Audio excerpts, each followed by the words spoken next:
Hi, my name's John Biddle. I'm the English lead at Moorlands Primary Academy in Norfolk. I'm just here to talk about the importance of reading for pleasure. We know a lot about how much of an impact it can have on our children. We know about how it affects their reading, we know how it affects their writing, we know how it can improve their vocabulary. But equally importantly to that, it can have a huge impact on their empathy skills, it can have a huge impact on their understanding of other cultures, and it can have a huge impact on how they feel they can contribute to their local community. Unfortunately, studies indicate that the amount of children who read for pleasure is dropping. I believe it's now fewer than 1 in 3 children who read at home daily. And obviously, if children aren't reading at home, this is something that schools and other organisations who work with children need to address.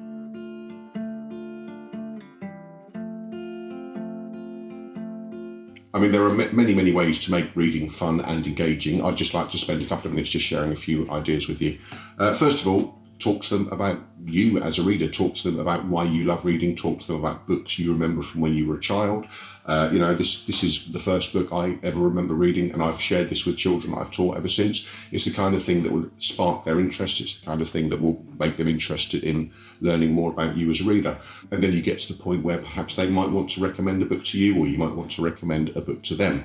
Book talk is absolutely essential. And over time, it will move from being adult-led to being child-initiated to being spontaneous. And that is something that we should be working towards. Something else that we do in my class, but this could be done in any type of organisation, is a reading scrapbook where children share their favourite books. They write about them, they illustrate them, they look at the front cover, they talk about other books that are similar that people would also enjoy. And as the year progresses, or as the holiday progresses, this is something that can build up into a really valuable recommendations tool. We have a mystery book as well that goes home with different children.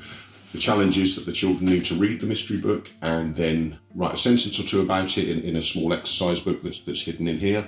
Then bring it back to school, and then the challenge is, can the book go around the whole class without its identity being revealed? The answer is usually no, it can't go more than about 3 or 4 people, but it's something that they really enjoy getting involved with. Obviously, if you're going to do an idea similar to this, make sure the book is something that's accessible, that a lot of the children can read. I've chosen, my most recent one is Swan Song by Jill Lewis. It's absolutely fantastic, but it's a book that can be read in just 1 or 2 evenings. We also have lots of recommendations in our classroom. This is something that can be easily adapted to other environments.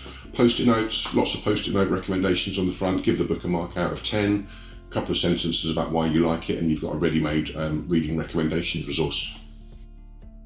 We're also huge fans of graphic novels. A lot of my class have made their own graphic novels over the past few months, over the past few years. This is the first book in the legendary Pork and Burple Pig and Turtle series. I think they're currently on about book 5. We photocopy these and they go around to other class members, and it's something that they really enjoy reading. There's lots and lots of other things that you can do. You can get them to create top 5 lists. Who are their top 5 villains in stories? Which top 5 settings do they enjoy reading the most? Do they have a favourite top 5 characters who wear red trousers, for example?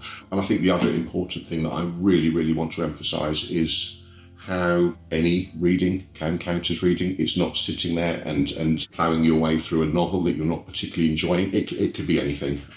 Poetry is a huge one for us. It's something that can be done easily. Children can dip in, they can read a poem with a friend, they can perform the poem, it can be shared with other children. It's a really accessible way into books and into reading. As I mentioned earlier, graphic novels have exploded in popularity over the past few years. There are so many series out there for children, from reception all the way through Key Stage 2, Key Stage 3, Key Stage 4. And it's a way that really engages readers in a format that perhaps not many other books do. Magazines, fantastic magazines. There are some brilliant ones that you can subscribe to. Again, it's a great way of getting them engaging in another form of reading. Picture books, even older children love reading picture books, love joining in with picture books. They're accessible, they're fun, but also they can deliver a message in a way that's kind of quick and effective. And non-fiction, we have a whole box full of non-fiction books in our classroom. Books about the Titanic are always enormously popular. But again, it's a way that they can sit there with a friend, they can sit on the cushions, they can sit on the beanbags, they can share the book, they can talk about the book together.